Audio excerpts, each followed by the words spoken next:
나는 김미숙, 인천 송도에 혼자 사는 64세의 여성입니다. 남편을 떠나보낸 지 7년, 외동딸 예진이 결혼한 후엔 혼자라는 현실이 매일같이 더 무겁게 다가왔습니다. 아침마다 혼자 마시는 둥글레차, 혼자 펴는 신문, 그리고 언제부턴가 아무 말 없이 쳐다보게 되는 식탁 맞은편 빈 의자. 나도 모르게 한숨이 흘러나오곤 했습니다. 그러던 어느 봄날, 딸 예진이가 어버이날 선물이라며 제주도 여행을 예약해줬습니다. 엄마, 혼자 너무 있지 말고 바람 좀 쐬고 와요. 호텔이랑 항공권 다 예약해놨어요. 그냥 몸만 가요. 사실 처음엔 망설였습니다. 혼자 가는 여행이라니 나와는 거리가 먼 이야기라 생각했죠. 하지만 예진이의 성화에 못 이겨 결국 떠나기로 했습니다. 그렇게 나는 5월의 어느 화창한 아침, 김포공항에서 비행기를 타고 제주로 향했습니다. 호텔은 서귀포에 있는 조용하고 고급스러운 곳이었고, 체크인 후 방으로 올라가는 길의 복도에서 한 남성과 마주쳤습니다. 안녕하세요. 그가 먼저 정중하게 인사를 건넸습니다. 안녕하세요. 나는 가볍게 고개만 숙이고 방으로 향했지만 그의 반듯한 정장과 깔끔히 정리된 은빛 머리가 인상 깊게 남았습니다. 나보다 조금 연상 같아 보였고 어쩐지 시선이 자꾸만 그에게 가는 게 신기했습니다. 저녁 식사 시간이 되어 호텔 레스토랑에 내려갔을 때 놀랍게도 나 혼자였습니다. 대부분은 부부나 연인들. 어색하게 서 있던 내게 직원이 다가와 말했습니다. 오늘 예약이 많아. 혹시 괜찮으시다면 다른 혼자 오신 손님과 합석해도 괜찮으실까요? 식사비는 20% 할인해드리겠습니다. 거절하기 애매한 상황. 나는 조용히 고개를 끄덕였습니다. 그리고 자리에 앉았을 때 아까 그 남성이 나를 향해 미소를 지었습니다. 또 뵙네요. 저는 윤태호라고 합니다. 김미숙이에요. 처음 뵙겠습니다. 우리는 서로 조심스럽게 식사를 시작했습니다. 말이 많지는 않았지만 어색한 침묵을 부드럽게 깨주는 태호 씨의 저음 목소리에 마음이 조금씩 풀려갔습니다. 서울에서 오셨다고요? 어느 동네세요? 송도에 살고 있어요. 아, 저는 양재 쪽입니다. 조금 멀긴 하지만 한강에서 종종 걷곤 했는데 혹시 그 근처에서 마주쳤을지도 모르겠네요. 그의 말에 나는 처음으로 웃었습니다. 그러게요. 이런 데서 만날 줄이야. 그날 밤 호텔 복도로 돌아가는 길에 그가 먼저 말을 걸었습니다. 내일 일정 있으세요? 딸이 계획했는데 혼자 가게 돼서. 사실 아무것도 정해진 게 없네요. 그렇다면 실례가 안 된다면 제가 섬 안내해드릴까요? 그 말이 떨어지자마자 나는 왜인지 모르게 망설임 없이 대답했습니다. 좋아요. 나도 모르게 웃고 있었고 그도 고개를 숙이며 살짝 미소 지었습니다. 방에 들어와 거울 앞에 섰을 때 나는 내가 낯설게 느껴졌습니다. 오래전 손에서 놓은 스킨을 다시 얼굴에 바르고 진주 귀걸이를 착용한 채 조심스레 립스틱을 꺼냈습니다.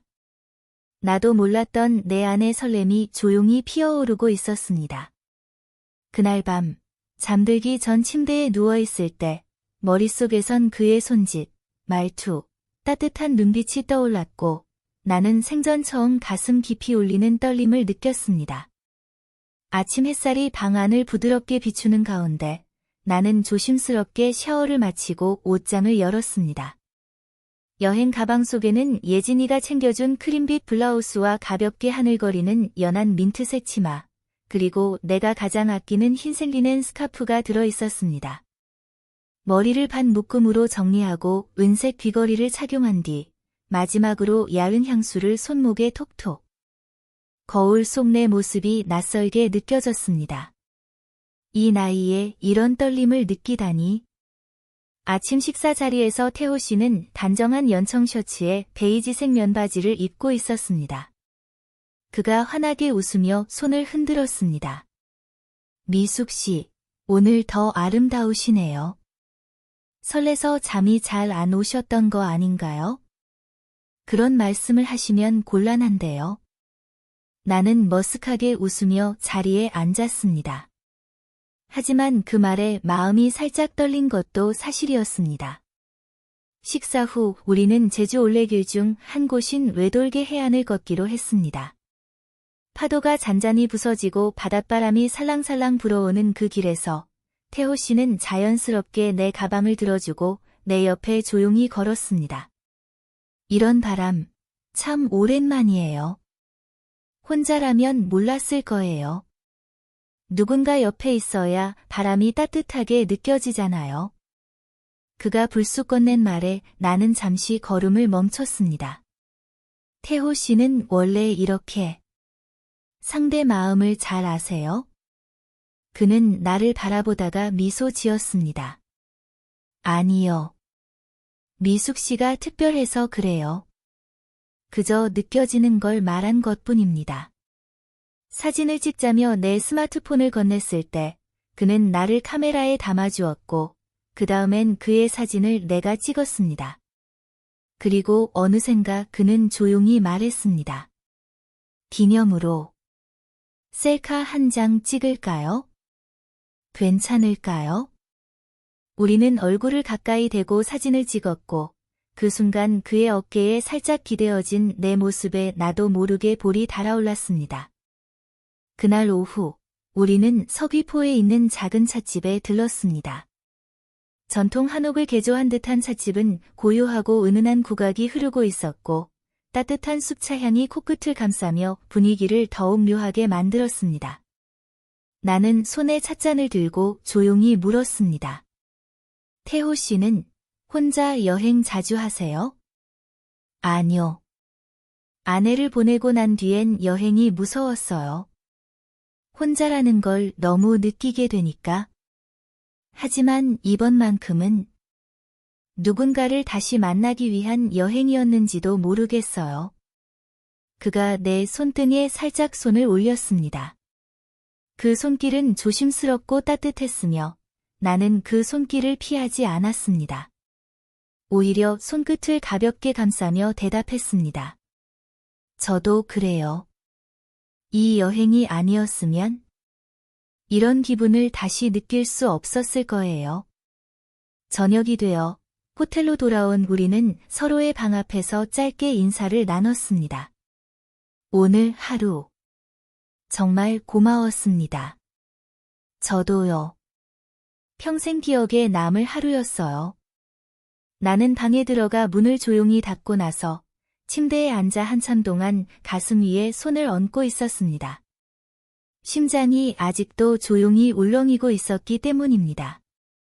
그날 밤 나는 야은면 소재의 라벤더색 실내복을 입고 창가에 앉아 있었습니다. 커튼 사이로 들어오는 제주 바람이 살갗을 스치고 머리카락을 흔들었습니다. 거울에 비친 내 모습.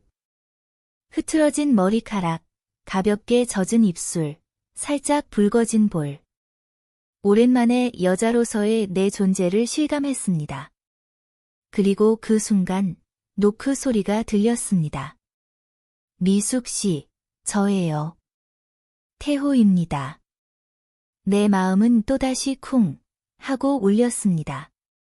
미숙 씨, 저예요. 태호입니다. 그 목소리는 복도 너머에서 들려왔지만 내 심장 속까지 깊게 울렸습니다. 조심스럽게 문을 열자 호텔 복도 조명이 태호 씨의 얼굴을 부드럽게 감쌌습니다. 그 눈동자 속엔 망설임과 간절함이 동시에 담겨 있었습니다. 그냥 잠깐 얼굴만 보고 싶어서요. 실례였나요? 나는 고개를 젓고 말했습니다. 아니에요. 들어오세요. 문을 닫자 방 안의 공기가 조용히 바뀌었습니다. 내 손엔 아직 따뜻한 국화차가 담긴 컵이 들려 있었고 그 컵을 테이블 위에 조심스레 놓고 돌아서자 그는 한 걸음 다가왔습니다. 오늘 하루 꿈 같았어요. 그런데 지금 이렇게 헤어지기엔 뭔가 아쉬운 밤이에요. 나는 고개를 숙였습니다. 무슨 말을 해야 할지 알 수 없었지만 내 안의 떨림은 점점 더 커져만 갔습니다. 그가 천천히 다가와 내 손등에 입술을 살짝 댔을 때 숨이 멎는 듯 했지요. 저를 믿어주시겠어요? 지금 이 순간 아무것도 약속할 수는 없지만 그저 진심으로 미숙 씨를 안고 싶습니다. 그 고백은 조용했지만 내 심장을 뚫고 들어왔습니다. 나는 조용히 고개를 끄덕였습니다. 그는 내 어깨에 조심스럽게 손을 얹고 나를 품에 안았습니다. 너무도 조심스럽고 따뜻한 포옹이었습니다. 그리고 내 귀에 아주 작은 목소리로 속삭였습니다. 당신의 향기, 피부의 온기, 이 모든 것이 나를 살게 해줍니다. 나는 그 순간 나 자신도 잊고 있었던 감각이 되살아나는 걸 느꼈습니다. 그의 셔츠 단추를 조심스럽게 푸는 손이 떨렸고 내 실내복의 리본을 그는 조용히 풀었습니다. 조명이 꺼지고 창문 너머에서 달빛만이 우리를 감쌌습니다. 그의 손길은 급하지 않았습니다. 천천히 마치 예전의 나를 하나씩 꺼내어 바라보는 듯한 태도였습니다. 그는 내 발목에 걸린 면 양말을 벗기고 조심스럽게 내 발을 두 손으로 감쌌습니다. 미숙 씨는 참 손끝도 발끝도 너무 예쁘세요. 그 한마디에 나는 부끄러워 얼굴을 돌렸지만 내 얼굴은 이미 불처럼 뜨거워져 있었습니다. 그는 내 발등에 살짝 입을 맞췄고 그 순간 나는 그동안 참아왔던 외로움이 한순간에 녹아내리는 걸 느꼈습니다. 그 밤 우리는 천천히 조용히 서로의 체온을 확인했습니다. 숨결이 겹쳐지고 심장이 부딪히는 소리가 방 안에 조용히 퍼졌습니다. 침대맡 탁자 위에는 리넨 스카프가 내려앉아 있었고 그 위에 그의 은빛 시계가 놓여 있었습니다. 무언가 일시적이면서도 동시에 영원할 것 같은 느낌이 들었습니다.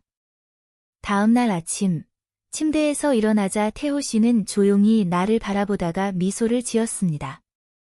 잘 잤어요?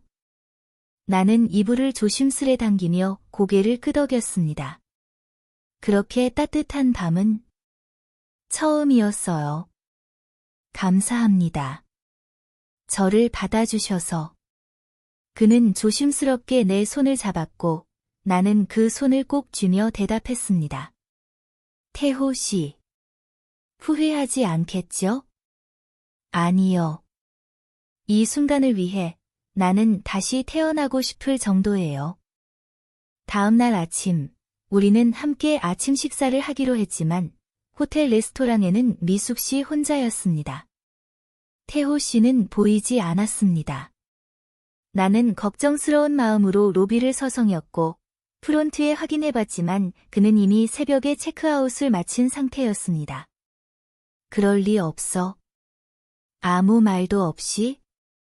그 순간 프론트 직원이 종이 한 장을 건넸습니다. 고객님께 전해달라고 하셨습니다. 흔들리는 손으로 메모지를 펼쳤습니다. 미숙 씨. 죄송합니다. 아들이 사고로 응급실에 실려갔다는 연락을 받았습니다. 바로 서울로 올라가야 했습니다. 너무 갑작스럽게 떠나 죄송합니다. 부디 다시 연락 주세요. 010-2943XXXX 태호 드림. 나는 휴대폰을 들었지만 손이 떨려서 번호를 제대로 누를 수 없었습니다. 침착해지기 위해 다시 방으로 올라가 잠시 숨을 고르고 조용한 창가에 앉아 태호 씨가 남긴 메모를 다시 읽었습니다. 다시 연락 주세요. 하지만 며칠이 지나도 연락은 오지 않았습니다. 메시지를 몇 번이나 썼다가 지우기를 반복했습니다. 무슨 일이 있으신 건가요? 괜찮으세요? 그날 밤, 저에게 거짓은 아니었나요? 결국 아무 말도 보내지 못했습니다. 서울로 돌아온 후에도 태호 씨의 연락은 오지 않았습니다. 나는 송도 집으로 돌아와 예전과 같은 일상으로 돌아갔지만 뭔가 빠져있는 듯한 허전함이 계속 가슴을 무겁게 했습니다.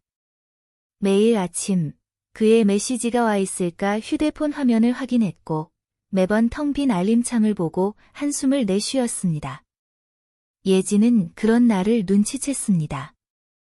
엄마, 요즘 이상해. 무슨 일 있어? 아니야.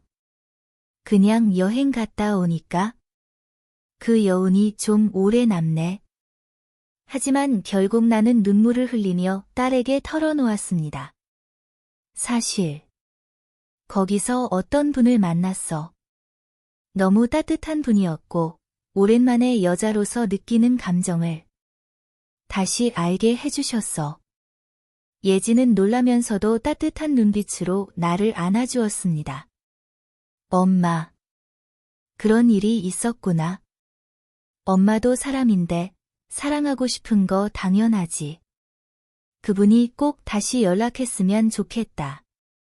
하지만 한 달, 두 달. 시간은 지나고 연락은 없었습니다. 나는 한동안 모든 걸 포기하고 있었지만 어쩌다 거울을 볼 때마다, 침대에 조용히 누울 때마다 그의 목소리와 체온이 떠올랐습니다. 그리고 어느 봄날, 예진의 빵집에서 계산대에 앉아있던 오후 3시 문이 열리고 한 남자가 들어왔습니다. 키가 크고 정갈하게 정리된 은빛 머리. 그 익숙한 뒷모습. 설마. 그가 고개를 들고 나를 바라보았을 때 우리는 동시에 멈췄습니다. 미숙 씨. 정말 미숙 씨 맞으시죠? 나는 아무 말도 하지 못하고 눈물부터 흘렀습니다. 태호 씨는 급히 다가와 내 손을 잡았습니다. 저 정말 미친 사람처럼 찾았습니다. 매일 이 근처를 걸었어요. 혹시 마주치게 될까 봐. 그날 아들은 괜찮았지만 제가 떠나온 그 순간부터 후회만 했습니다. 나는 목이 메어 말을 잇지 못했습니다. 왜 연락을 안 주셨어요? 당신이 나를 원하지 않을까 봐. 갑자기 떠나 미안해서. 그 말에 나는 그를 가만히 바라보다 손을 꼭 잡았습니다. 바보 같으신 분이네요.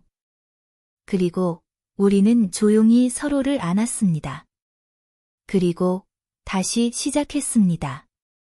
태호 씨와 다시 만난 이후 우리의 일상은 조금씩 변해갔습니다.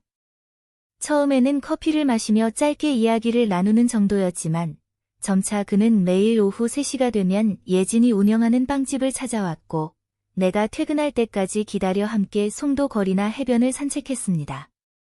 그는 변함없이 조심스럽고 따뜻했습니다.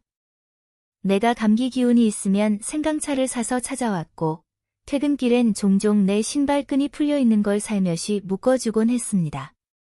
그런 작은 손길 하나하나가 나를 다시 여자로 느끼게 만들었습니다. 미숙 씨, 당신과 함께 있는 시간이 제 인생의 가장 부드러운 계절 같아요. 봄처럼요. 그 말에 나는 웃으며 대답했습니다.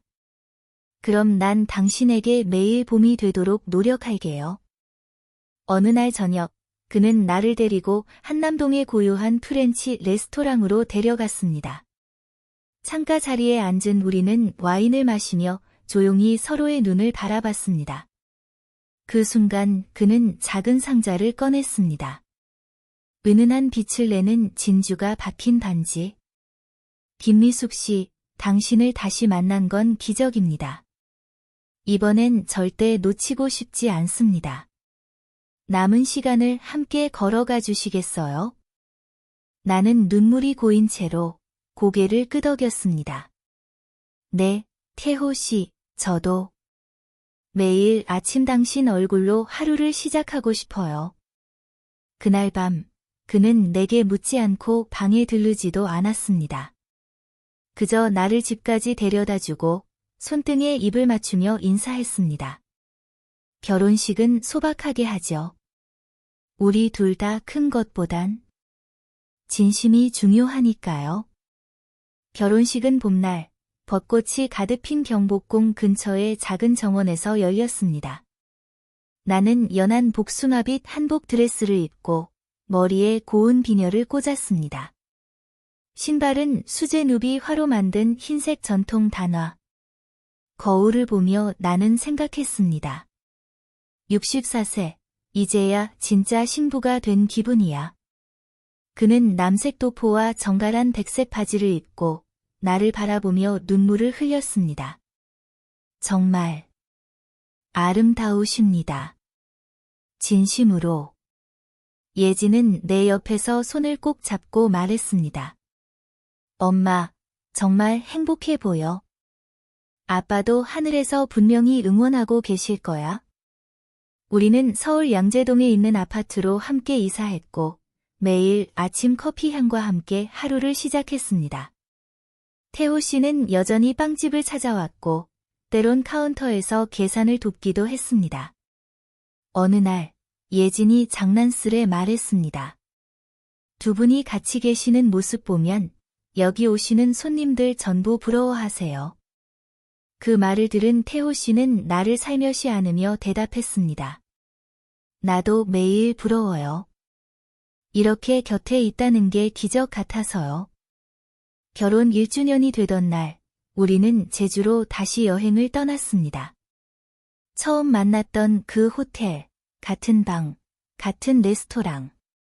그리고 그날 타지 못했던 관람차 앞에서 나는 태호 씨와 손을 꼭 잡았습니다. 이제는 놓지 않을 거예요. 응, 절대 놓지 말아요. 관람차가 천천히 올라가고 창밖의 바다가 눈 아래 펼쳐졌습니다. 나는 그의 어깨에 살며시 기대어 눈을 감았습니다. 그 순간 그는 속삭였습니다. 미숙 씨, 나중에 혹시라도 내가 먼저 떠나게 되면? 쉿, 그런 말은 말아요. 그래도요. 매년 이 벚꽃이 피는 날, 이 자리에 다시 오세요. 그리고 우리 둘이 걸었던 길을 천천히 혼자 걸어주세요. 그럼 꼭 그 자리에 제가 있을 겁니다. 바람처럼, 햇살처럼. 그의 말에 나는 눈을 떴습니다. 그리고 조용히 대답했습니다. 아니요. 내가 먼저 떠나면 당신이 와줘요. 난 기다릴게요.